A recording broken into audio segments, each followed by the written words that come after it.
I want to talk a little bit about the IPF and the way that rules and regulations and bylaws and stuff are passed in the rule book or in the constitution. Can you guys run me through the process of how a new idea begins and then how it actually becomes part of the constitution or becomes part of the rule book? Yeah, it's good as you say. I think this also has to do with the recent update, with the rules.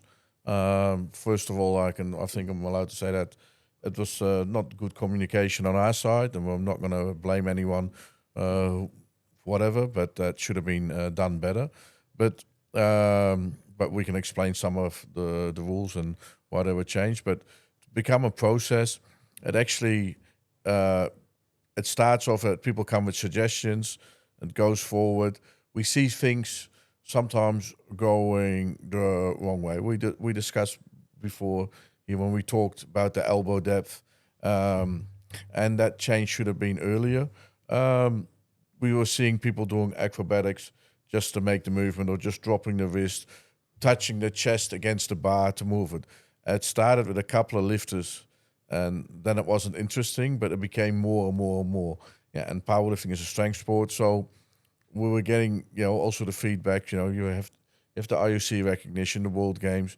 I mean, it has to be an interesting sport to watch. I mean, people do not understand touching your chest up to the bar, how that could be considered something like a strength feat.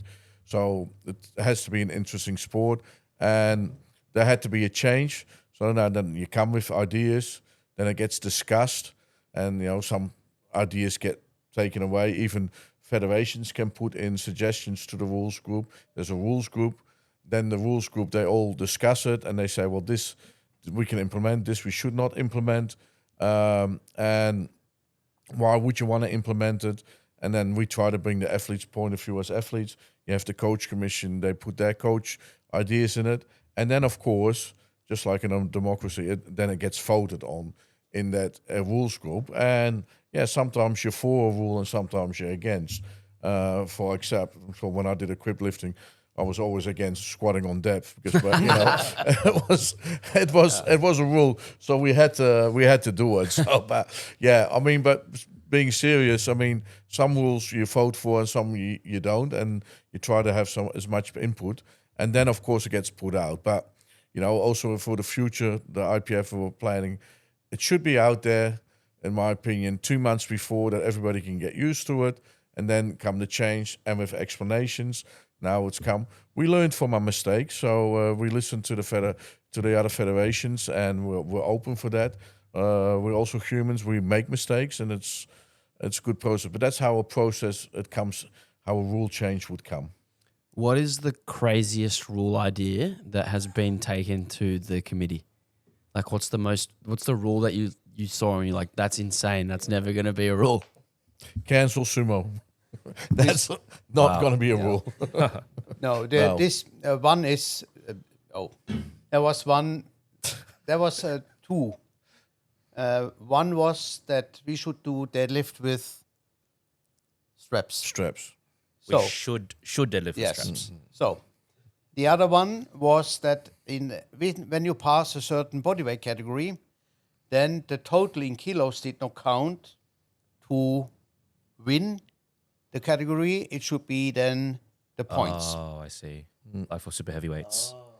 Yeah. So, but only to short come back to this question what you brought up. We have a technical committee, and many of them they're traveling to a lot of international championships. He, as a championship secretary, he's also present, and he's also the athlete speaker in addition. He's Cat 1 referee. I travel, and we have other people who are constantly at international championships. We observe on which way things will be conducted on the platform. So it can be a positive signal. It can also be a negative signal for the future. And what we must care about, that powerlifting should be represented as it should be, that the people understand the movements, what the lifter should do on the platform related to the technical rule book.